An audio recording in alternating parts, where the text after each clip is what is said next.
Hey guys, what's up? Dags here. Welcome to another F1 2018 season preview. Today we're going to be talking about Haas Ferrari, who had an alright season last year. They struggled, especially in the second half of the season last year, but they secured a decent amount of points last year. Romain Grosjean and Magnussen working together quite well as a team, securing a decent amount of points for the American brand.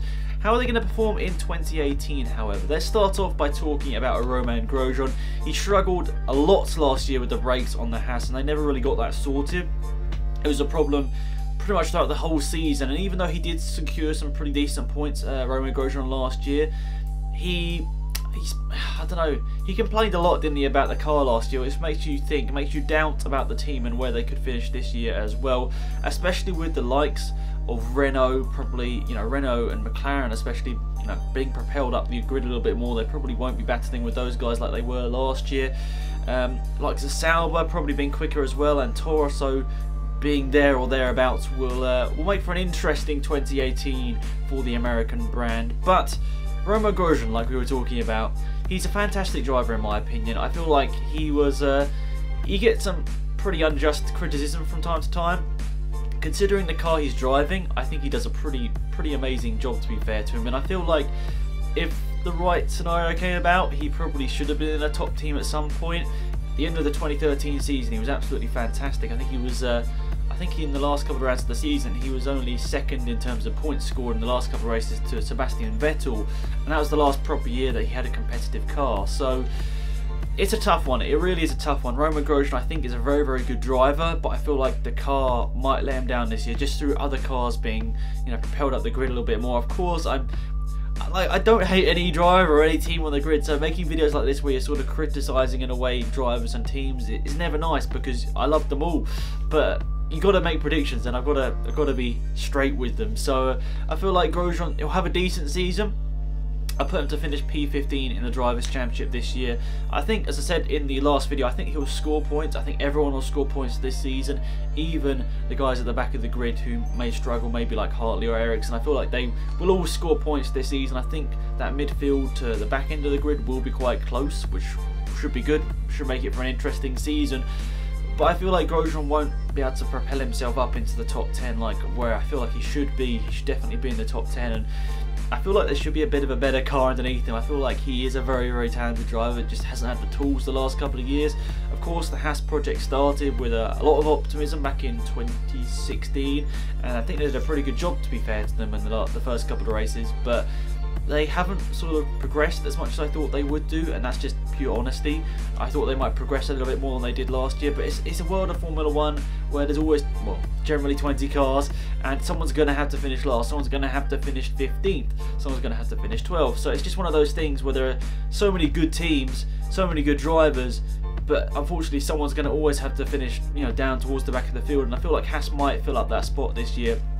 As I said in the last video, I feel like it's going to be quite close, but I feel like they're going to be battling with the likes of Haas. Sorry, they are Haas. I feel like they're going to be battling with the likes of Sauber and Toro this season towards the back end of the grid, but points probably will be on offer for Grosjean and the Haas team. So next up is Kevin Magnussen. Now, a lot of people have different opinions on Kevin Magnussen. I think he's a very talented driver, but I think especially last year he was very aggressive, and I don't know where that came from in a way, because he's always been a very good driver, good with overtakes, and I think we saw that even in his McLaren days. Even though of course he got booted out after one season, he was pretty consistent in that year. He's a pretty quick driver, but that aggressiveness suddenly came out last year. I'm not exactly sure why, but it's sort of, I have nothing against Magnussen, please don't let anyone think that, but it sort of made me remind me of a little bit of Maldonado in a way. Some of the overtakes or defensive manoeuvres that he did last year, they were sort of like,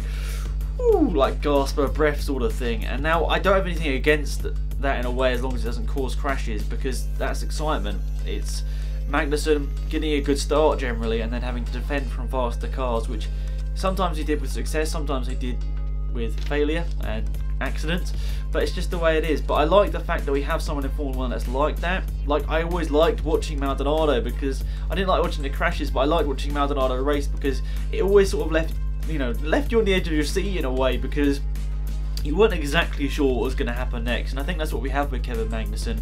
He didn't score as many points as Grosjean last year, so I think that's definitely going to be his aim for this year, is to try and I don't know, of course Grosjean has much more experience, so we sort of expect Grosjean to be the leader within the team, but I think it's pretty important for Magnussen this year, especially if they are towards the back end of the grid, to be a bit more consistent and maybe not be so aggressive going into this season. Of course, we need some of that aggressiveness in Formula 1, and maybe he himself needs it to, you know, defend positions, but if they didn't want to score more consistent points, maybe being slightly less aggressive might be a great thing for Magnussen to do this year. But in a way, I don't want it to happen. I want Magnussen to be aggressive, because it creates excitement. It creates on the edge of your seat sort of drama, I guess you'd say.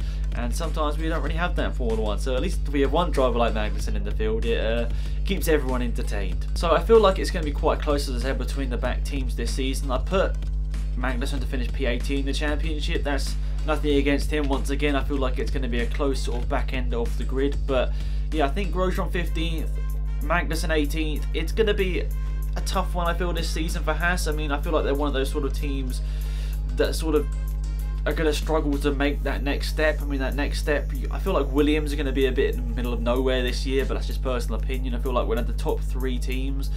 Then we'll have that midfield of McLaren, Force India and Renault. Williams maybe in the middle of nowhere, then those back 3 teams. So that's just the way I see it working out. I could be completely wrong, but I feel like it might be a struggle for Haas to make that big step into the midfield, where I feel like they probably should be. But who knows? In a lot of ways, I hope that the midfield is basically, well, we assume the top 3 teams, maybe top 4 teams in McLaren, are going to be as so, but then Force India, Renault, Williams, Haas, Sauber, Toro, so they could all be battling on the back end of the top 10 from race to race, which could make it really, really exciting. I don't personally feel it's going to play out that way. I feel like, as I said, those 3 teams at the back of the grid may struggle a little bit more than the rest, but I feel like in general it's going to be a good season for on-track racing. So yeah, I'm going to put Haas to finish P8 in the Constructors' Championship. I'd say a decent margin behind Williams in the standings, but pretty close to Sauber and Toro Rosso behind them. So we'll see how it works out, guys. Thank you as always for watching this video. Please remember to drop a like on the video if you have enjoyed.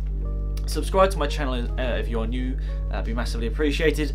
And yeah, remember to go and check out the podcast, which will be coming out later today about 6 PM UK time.